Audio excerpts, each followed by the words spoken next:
That's better. With those accursed list videos finished, I can settle in and enjoy awards bait season like an all too brief relaxing bath before plunging my hand into the muck of the 12A CGI quippy superhero made to sell merchandise and of no real artistic value season. So script guy, what's first on the docket? Stan and Ollie about the twilight of one of the greatest comedic acts of all time? Colette, where Keira Knightley allegedly creates the greatest work of fiction since Vows of Fidelity were included in the French marriage service. Oh, I know!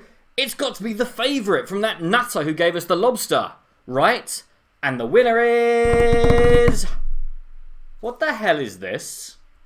Script guy, when I said I wanted to see something that was going to win awards, I meant Oscar bait! This... It's only going to win Razzies. Now you sit there with the milkiest cup of tea in existence, claiming that Fantastic was a better film than Avengers Infinity War until I finish reviewing the latest offering from M. Night Shyamalan. Am I not merciful? Yay.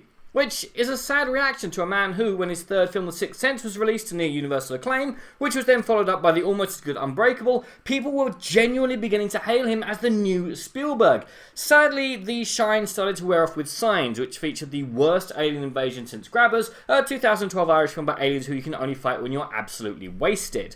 A long, slow decline followed as people twigged that he was a very limited director who was only really capable of filming in one style. He made one of the worst films of all time in The Last Airbender, a butchering one of the greatest cartoons ever made, as well as one of the greatest ego trips of all time in After Earth, and the less said about his other films, the more chance there is of me getting this review back on track.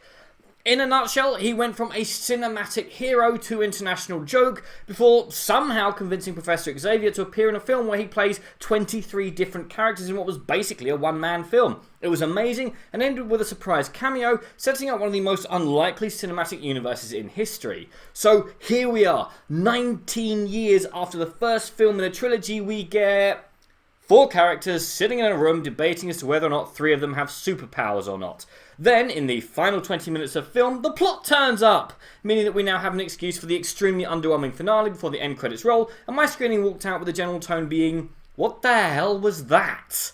I mean, yes, had this film just been the camera pointing at James McAvoy as all 24 of his personalities, each distinct and unique, and a masterclass from the actor in how to portray multiple characters, had the film just been him, then, debating what to order in for dinner, then I would have been entirely satisfied. Also, I want to give serious props to the sound people, who are clearly working their socks off trying to make this film seem tense and thrilling, whilst not really having much to work with. Sadly though, this is not a film about James McAvoy ordering dinner whilst the sound guys have the time of their lives. There are other people here as well. Bruce Willis turns up in what is basically a glorified cameo as David Dunn, our hero, who partakes in 2 fight scenes, one of which was spectacularly dull, and the other one which just about reached the mighty heights of passable. And this film wins the award for Best Waste of Samuel L. Jackson in a film, which has been looked after by Jurassic Park since 1993. It's over an hour before Jackson does anything more than literally sit in a chair, and I'll be honest, as I always should be, he's not really given much to do. Neither is Bruce Willis, but given that he appears to have given up acting several years ago and is now content to just wander around the set being Bruce Willis, I'll take that as a positive. He arguably gets the most interesting / only character arc as a man who for 19 years has believed himself to be a superhero, only to be told that he's had a bump on the head and he's actually just an ordinary guy with delusions of grandeur. Now that's an interesting idea, right? It's just that it doesn't work, which is the central tragedy of this film. It just doesn't work. Half of this film's Wikipedia entry comes in the last 25 minutes with the underwhelming finale. What should be an interesting debate using lots of in-universe evidence about whether these 3 people have superpowers or are just in need of therapy falls flat. Hell, any scene without McAvoy just falls flat, since he's the only person who seems to be having any fun.